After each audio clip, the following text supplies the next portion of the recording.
Alright, time for another night vlog. I know this is gonna be terribly shaky and stupid, but hey, you gotta do it when you find time, right? And you feel like it, of course. So, what I'm doing right now, as you can probably tell, is jogging, because I screwed up today. Lately, the fat loss has overall gone pretty well, with the exception of today, when I kind of binged for the first time in, I don't even know, many months. And now I'm very guilty about it. So I decided to go out at, well, almost exactly midnight to have a bit of a run.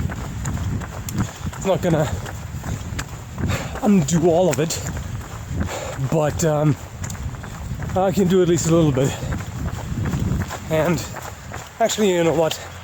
Let's screw the shakiness. I'll just walk for a bit. I can continue later because the video is probably garbage while I'm running. It's probably garbage anyway, but you know, stuff. So what happened was, today was overall a pretty crappy day, or at least it started very crappy. And unfortunately, one of my ingrained patterns that I learned in childhood and as a teenager and kept going throughout my life is, if you feel bad, food is there to help you. Yeah, I've always used food as a mood enhancer, especially stuff like sugar bombs, like chocolate and candy bars and whatnot, which overall I've dropped. I've kicked out of my diet entirely, but occasionally the craving hits, and especially on a day like that where I have the urge to kind of make up for it, so to speak, and make myself feel better, and that I tend to do this kind of crap. Now,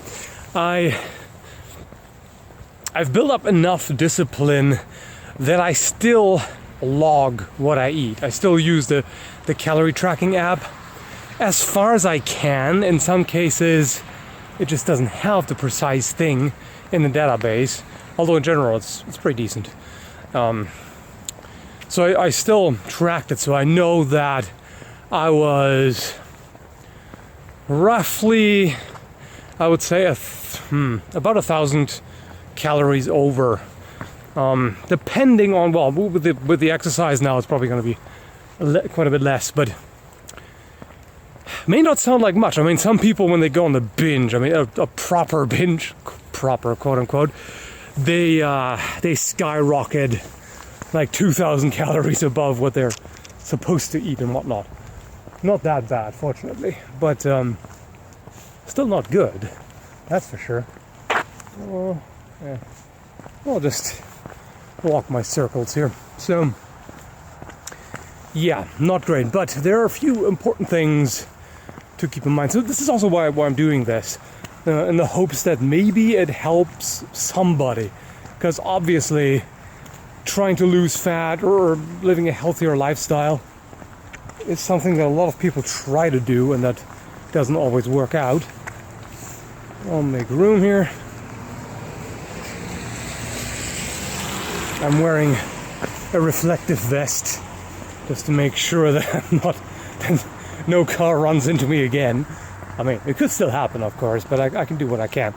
So, yeah, this is one of those things that a lot of people struggle with. And a typical thing when somebody binges is, that's very often when they break and when they stop their diet, because it's just frustrating. You know, you lose control and you go, you know, stuff your face with all kinds of unhealthy things, and then you feel like it's over. But it's important to just say, all right, I messed up. I'll try harder next time. I'll try to avoid that. I'll try to figure out what went wrong, what made me do that in the first place. I try to prevent that next time, and otherwise I'll just move on. I mean, realistically, there's only so much fat you can put on from a single day of eating, right? I mean, the scale might tell you, holy shit, I put on like 3 pounds or whatever, or 1.4 kilograms. But why did I say pounds? I don't normally talk in imperial. I think in metric, so whatever. Just for the American audience, I guess. Anyway, so there's only so much you can put on. I mean, most of it is going to be water and the food itself that you overate on, because that has a certain weight. And if you eat a crap load of sodium, which is typical for unhealthy foods, junk foods and stuff, then your body is also going to retain a lot more water. So it's not all fat. If you've gained 2 kilos or whatever after such a day, it's not all fat. Don't worry about that. And you can get back on track and get rid of that again. So important thing is that on the next day you don't go the other extreme and eat nothing or really starve yourself down. You just have to get back into your regular schedule. When I talk about things like this, I often feel like it might come across as like lecturing or condescending or whatever, which is absolutely not what I'm intending here. You have to figure out what works best for you, obviously.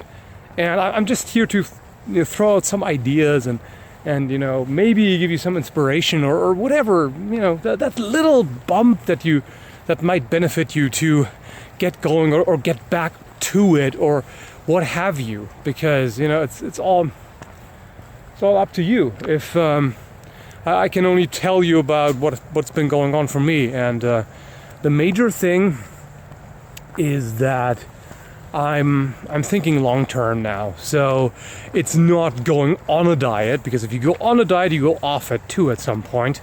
It has to be something that you can do long term, that you're comfortable with. So if you're constantly depriving yourself, then you're probably not going to do that forever. So, and that's a mistake I made the first time I lost a lot of fat. I had that pretty strict diet and an exercise regimen for a while, and when I got to a certain weight, I was like, oh yeah, this went really well. I lost a bunch of fat, and I'm almost slim now, and so I can relax now. I can indulge a little bit here and there, and I don't have to work out quite as hard anymore.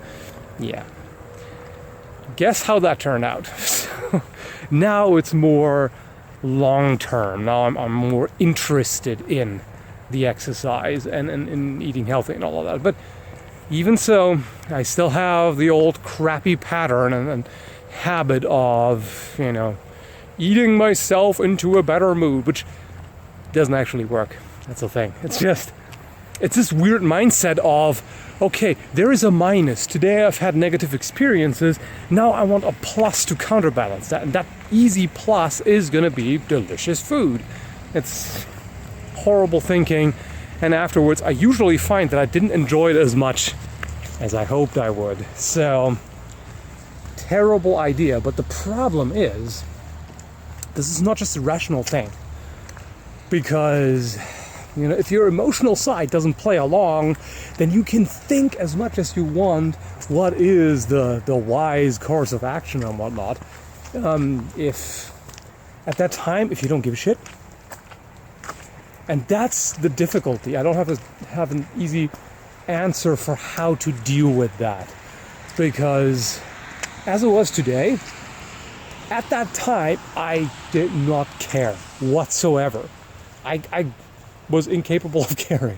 Rationally, I registered what I was doing, and I knew that it was bad, and that I would regret it. I knew it at the time, but emotionally, could not give the finest and slightest of fucks. So that's the main problem. But again, as long as we get back to it, and before I cool down too much, I'm just gonna continue running now. So I don't know if there's anything in this helpful or entertaining or whatever. Hopefully, let me know what you think.